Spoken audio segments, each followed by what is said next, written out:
Piensa en la persona más capaz, más preparada que hayas visto tomar una decisión que le costó algo a todos a su alrededor y no le ganó nada a nadie. No fue un accidente, no fue mala suerte, fue una elección. Lo viste pasar en tiempo real y pensaste, ¿cómo alguien tan inteligente puede hacer algo tan destructivo? Esto es lo que nadie te cuenta. En 1976, un historiador económico de la Universidad de Bolonia llamado Carlo Cipolla escribió un paper que no estaba destinado a publicarse. Era una broma, una presentación satírica para colegas. Pero ese paper describió una fuerza en la sociedad humana tan precisa, tan medible y tan universal que nunca dejó de circular. 48 años después, los economistas conductuales todavía lo citan. Cipolla lo llamó las leyes básicas de la estupidez humana. Y lo primero que estableció, antes de las 5 leyes, fue esto. Casi con certeza estás subestimando la cantidad de personas estúpidas que te rodean. No porque no estés prestando atención, porque la estupidez, tal como la definía Cipolla, no tiene nada que ver con la inteligencia. Algunos de los profesionales más preparados, más exitosos que jamás conocerás, califican perfectamente. Y cuando este video termine, vas a poder identificar exactamente en cuál cuadrante de su modelo cae cada persona de tu vida profesional, incluido aquel cuadrante que quizás prefieras no mirar demasiado de cerca. Carlo Maria Cipolla no estaba escribiendo comedia. Era un historiador económico serio, profesor en la UC Berkeley y la Universidad de Pavía, cuyo trabajo sobre las economías europeas preindustriales y la historia monetaria sigue siendo lectura estándar en programas de historia económica. Cuando presentó Las leyes básicas de la estupidez humana en 1976, circuló como una broma fotocopiada entre colegas durante más de una década, antes de ser publicada formalmente en 1988. Lo que hizo que se propagara no fue que fuera gracioso. Lo que hizo que se propagara fue que cada persona que lo leía reconocía inmediatamente el comportamiento que describía, no en abstracto, en concreto, en la persona 2 escritorios más allá, en la reunión que acababan de dejar, en la decisión que le había costado a su empresa un contrato que habían pasado 6 meses construyendo. El marco de Cipolla está construido sobre un único eje. Beneficia o perjudica una acción al actor y beneficia o perjudica a todos los demás. Eso genera una matriz de 2x2 con 4 categorías de comportamiento humano. 3 de esas categorías son racionales. Una de ellas es la fuerza que Cipolla pasó su carrera insistiendo en que subestimábamos crónica y peligrosamente. Y aquí está el nudo del que no vas a poder salir durante los próximos 16 minutos. Cipolla argumentó que esta fuerza, no la guerra, no la explotación, no la corrupción, es el principal motor del declive civilizacional, y que opera de forma completamente invisible, dentro de organizaciones y sociedades, porque seguimos insistiendo en que debe tener una explicación racional. Antes de las 5 leyes de Cipolla, necesitas entender el mapa con el que trabajaba, porque las 5 leyes solo tienen sentido una vez que puedes ver el territorio. Imagina una gráfica simple. El eje horizontal mide cuánto te beneficia o perjudica una acción a ti, el actor. Muévete a la derecha, ganas. Muévete a la izquierda, pierdes. El eje vertical mide cuánto beneficia o perjudica la acción a todos los demás. Muévete hacia arriba, los demás ganan. Muévete hacia abajo, los demás pierden. Eso te da 4 cuadrantes. Superior derecho, tus acciones te benefician a ti y a los demás. Cipolla llama a esto la zona inteligente. No porque requiera un coeficiente intelectual elevado, sino porque es estructuralmente constructiva. El comercio vive aquí, la colaboración vive aquí. La mayor parte de lo que llamamos civilización fue construida aquí. Inferior derecho, tus acciones te benefician a ti a expensas de los demás. Cipolla llama a estas personas bandidos, ladrones, explotadores, funcionarios corruptos. Dañinos, sin duda, pero racionales. Hay una lógica de interés propio operando claramente. Puedes modelar a los bandidos, puedes construir defensas contra ellos. La teoría del actor racional cubre perfectamente este cuadrante. Superior izquierdo, tus acciones te perjudican a ti, pero benefician a los demás. Cipolla llama a estas personas desvalidos. Son los que dan más de lo que reciben, dadores crónicos, personas que absorben costos sin exigir reciprocidad, también modelables, también defendibles contra la explotación. Y luego está el inferior izquierdo. Tus acciones te perjudican a ti y a los demás. Tú pierdes, ellos pierden, nadie gana. No puede identificarse ningún propósito racional. No hay ningún motivo egoísta. No hay ninguna lógica altruista funcionando al revés. Simplemente existe, pérdida en ambos lados. Cipolla llamó estúpidas a las personas en este cuadrante, y fue preciso con la definición. Una persona estúpida es alguien que causa pérdidas a los demás sin obtener ninguna ganancia para sí misma, posiblemente incurriendo también en pérdidas propias. Si alguna vez estuviste en una reunión viendo a alguien defender una decisión que estaba dañando a la empresa y aparentemente también a su propia carrera, y no podías encontrar ni un solo motivo que tuviera sentido, estabas viendo el cuadrante inferior izquierdo operar en tiempo real. Si alguna vez pensaste, casi puedo entender la codicia, casi puedo entender la maldad, pero esto no lo entiendo. Esa confusión no es un fracaso de tu inteligencia, es un fracaso del marco de actor racional en el que tu cerebro fue entrenado. El cuadrante inferior izquierdo no se rinde al análisis racional, porque no está ejecutando código racional. Ahora las 5 leyes, y quiero tomar cada una con calma, porque el lenguaje de Cipolla es engañosamente simple. Las palabras parecen sencillas, las implicaciones no lo son. Primera ley. Siempre e inevitablemente, cada uno de nosotros subestima el número de individuos estúpidos en circulación. Esta parece obvia, y luego deja de serlo en el momento en que te quedas con ella. Tu estimación de cuántas personas estúpidas estás tratando es por necesidad estructural demasiado baja. El argumento de Cipolla es que esto no se debe a que no prestes atención, es porque las personas estúpidas aparecen en todas las categorías demográficas sin correlación. Cada profesión, cada nivel educativo, cada nivel de ingresos, cada cultura, cada época. Piensa en la última vez que encontraste este comportamiento en alguien de quien esperabas algo diferente, un experto acreditado, un profesional veterano, una persona cuyas decisiones anteriores habían sido todas sólidas. La sorpresa que sentiste no fue irracional, era la predicción de la primera ley fallando en tiempo real. Tu estimación interna era, una vez más, demasiado baja. Segunda ley. La probabilidad de que una persona sea estúpida es independiente de cualquier otra característica de esa persona. Esta es la ley que hace que el marco de Cipolla sea estructuralmente diferente de cualquier otro modelo de fallo humano. La estupidez, en su definición técnica, no se correlaciona con el coeficiente intelectual, no se correlaciona con la educación, la clase, el estatus, la experiencia ni el rendimiento medido en otros dominios. Un ganador del premio Nobel puede ocupar el cuadrante inferior izquierdo, un director general de una empresa Fortune 500 puede operar desde allí habitualmente. Esta no es una observación popular, es una afirmación estructural. La distribución de la estupidez de Cipolla es, hasta donde los economistas conductuales pueden determinar, aproximadamente uniforme en todas las demás distribuciones de rasgos. ¿Has sentido la desorientación que viene de esta ley? ¿Has visto a alguien en quien confiabas repetidamente tomar decisiones del cuadrante inferior izquierdo? Buscaste una explicación. Estrés, una mala semana, una agenda oculta que no estabas viendo, y ninguna de esas explicaciones se sostuvo. La predicción de la segunda ley es, a veces la explicación es simplemente que esta persona está operando desde el cuadrante inferior izquierdo, y sus otras competencias son ortogonales a esto. Tercera ley. Esta es la que cambia todo. Esta es la ley que los economistas conductuales han pasado 50 años intentando operacionalizar sin conseguirlo. Cipolla la formuló así.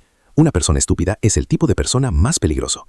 No el bandido, no el actor malicioso con un motivo de interés propio claro que puedes modelar y contra el que puedes defenderte. La persona estúpida. Porque el daño del bandido está acotado por su propio interés, deja de destruir valor en el momento en que ha extraído lo que vino a buscar. El daño de la persona estúpida es ilimitado, porque no hay ningún cálculo de interés propio que lo detenga.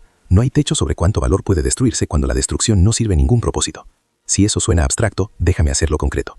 El corolario de Cipolla a la tercera ley es lo que los economistas conductuales llaman el problema de destrucción no recíproca. Aquí está la versión del mundo real.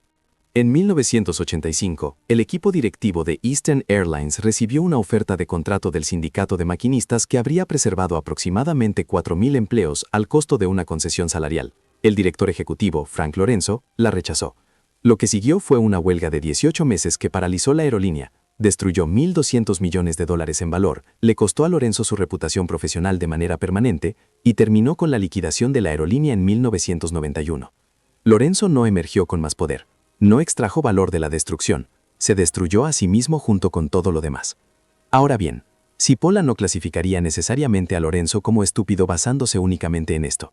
El punto no es que cualquier decisión mala lo califique, el punto es la estructura del resultado, pérdida en ambos lados, ningún beneficio extraíble en ninguno de los ejes de la gráfica, ningún motivo racional que resista el escrutinio. Cuando esa estructura aparece repetidamente en el patrón de decisiones de una persona, estás viendo el cuadrante inferior izquierdo operando de forma sistemática. A nivel organizacional, considera el caso de Kodak, mejor documentado e instructivo. Los ingenieros de Kodak inventaron la cámara digital en 1975. La patente fue presentada por Steve Sasson, entonces un ingeniero de 24 años, quien demostró un dispositivo de 0,01 megapíxeles a la dirección de Kodak. La archivaron. No porque no la entendieran, porque tenían miedo de que canibalizara su negocio de película fotográfica, que controlaba el 90% del mercado estadounidense en 1976. En 2012, Kodak había declarado quiebra. La revolución de la cámara digital que retrasaron suprimiendo su propia invención ocurrió de todas formas, a través de Sony, de Canon, eventualmente a través del teléfono inteligente, y Kodak perdió tanto el negocio fotográfico que estaba protegiendo como el negocio digital que había inventado. Pérdida en ambos ejes. Las personas que tomaron la decisión de archivar esa patente no eran incompetentes en otros dominios, eran por la mayoría de los estándares, ejecutivos experimentados y eficaces. La segunda ley de Cipolla predice exactamente esto. Su competencia en otras áreas era ortogonal a esta decisión particular del cuadrante inferior izquierdo. Y aquí está el espejo. Piensa en un contexto profesional en el que hayas visto una versión de esto desarrollarse. No a escala de miles, pero estructuralmente idéntica. Alguien con competencia real tomando una decisión que los dañó a ellos y dañó a todos a su alrededor, sin ningún beneficio extraíble para nadie. Probablemente tienes al menos 2 ejemplos claros. Cuarta ley. Las personas no estúpidas subestiman siempre el poder dañino de los individuos estúpidos. Esta es la trampa operacional, y es la razón por la que las defensas contra los bandidos, defensas de actor racional, defensas de alineación de incentivos, defensas de asimetría de información, fallan consistentemente cuando se aplican al cuadrante inferior izquierdo. Construyes tu defensa asumiendo que el atacante tiene algo que ganar. En el momento en que ese supuesto es incorrecto, tu defensa no tiene ninguna superficie a la que aferrarse. Cipolla argumentó que las personas inteligentes, específicamente las que operan desde el cuadrante superior derecho, cometen este error constantemente. Asumen un motivo racional que simplemente no están viendo todavía, van a buscar el interés propio oculto, y mientras buscan un motivo que no existe, el daño del cuadrante inferior izquierdo se acumula. La versión institucional de esta trampa es la revisión interna interminable que concluye: debe haber alguna desalineación de incentivos que no hemos identificado. Necesitamos reestructurar el modelo de compensación. Necesitamos más información. Necesitamos otro trimestre de datos. Todo lo cual son respuestas sensatas al comportamiento del bandido y completamente ineficaces al comportamiento del cuadrante inferior izquierdo, porque ese comportamiento no está respondiendo a estructuras de incentivos en absoluto. Quinta ley. Una persona estúpida es el tipo de persona más peligrosa. Corolario. Una persona estúpida es más peligrosa que un bandido. La quinta ley de Cipolla es simplemente la elaboración de la tercera, pero el corolario es la parte a la que los economistas conductuales siguieron volviendo, porque invierte la jerarquía convencional de amenaza sobre la que está construido el diseño institucional. Cada organización del mundo está diseñada para contener bandidos, cajas fuertes, auditorías, estructuras de gobierno, marcos de cumplimiento, supervisión del consejo. Todo ello es defensa de actor racional. Nada de ello es defensa del cuadrante inferior izquierdo, porque ese comportamiento no responde a esas estructuras. Y luego está lo que Cipolla llamó la fracción de oro, su afirmación más especulativa, y la que ha envejecido de manera más controvertida. Sugirió que independientemente del grupo que estés midiendo, una empresa, un país, una civilización, aproximadamente la misma fracción de actores ocupará el cuadrante inferior izquierdo. Estable entre culturas, niveles educativos, épocas. Nunca afirmó un número preciso, pero fue claro. La fracción es mayor de lo que crees, más estable que cualquier otra distribución de rasgos cognitivos, y la variable principal que determina si una civilización sube o declina no es cuántas personas inteligentes produce, sino cuán eficazmente previene que su fracción estúpida gane poder estructural. Quédate con eso un momento. El ascenso y la caída de las instituciones, y posiblemente de las civilizaciones, medidos no por la densidad de competencia en la cima, sino por la contención del cuadrante inferior izquierdo. Ahora, tenemos que hablar de la parte del modelo de Cipolla que más resistencia genera, porque todo lo que describí hasta ahora es cómodo. Es un modelo para identificar a las personas que generan problemas a tu alrededor. Los actores del cuadrante inferior izquierdo en tu organización. Los colegas y ejecutivos y figuras institucionales que generan pérdida neta para todos, incluidos ellos mismos. Se siente como una herramienta de diagnóstico para otras personas. Pero la segunda ley de Cipolla, que la estupidez está distribuida uniformemente en todas las demás distribuciones de rasgos, significa que el cuadrante que ocupas no es fijo. No es una característica permanente de tu carácter. Es una característica de decisiones específicas, en contextos específicos, bajo condiciones específicas. Tú has tomado decisiones del cuadrante inferior izquierdo. No estoy adivinando. Todo el que haya operado dentro de un sistema complejo bajo presión e información incompleta ha tomado decisiones de ese cuadrante. Decisiones que te costaron algo a ti y les costaron algo a todos a tu alrededor, y que no produjeron ningún beneficio extraíble para nadie. La pregunta que el marco de Cipolla te obliga a hacerte no es ¿soy una persona estúpida? La pregunta es ¿bajo qué condiciones generó resultados del cuadrante inferior izquierdo?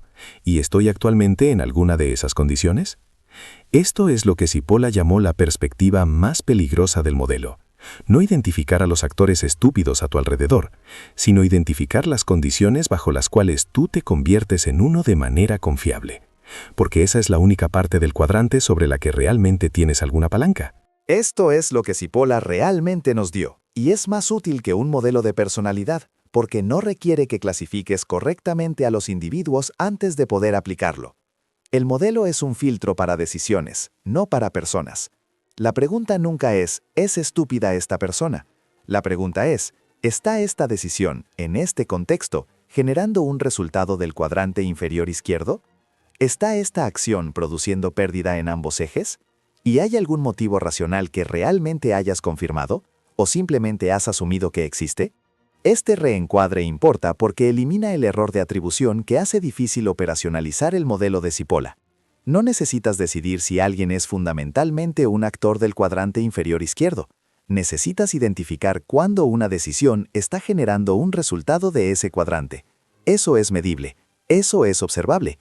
Puedes preguntártelo sobre cualquier decisión sobre la mesa, incluyendo las tuyas propias. Para la versión de ti a los 35 años que se sentó en salas viendo cómo decisiones inexplicables se convertían en daño organizacional y pensaba, debe estar faltándome algo, no debo ser lo suficientemente inteligente para ver el motivo. No te faltaba nada, el motivo no estaba, el cuadrante era el inferior izquierdo y tu incomodidad era la señal correcta. Las leyes de Cipolla no son un marco de pesimismo, son un marco de precisión. No puedes defenderte de lo que no puedes nombrar. Ahora tienes el nombre. La pregunta es si estarás dispuesto a aplicarlo en las direcciones incómodas, incluyendo hacia adentro. Ahora bien, hay un problema con todo lo que acabo de darte.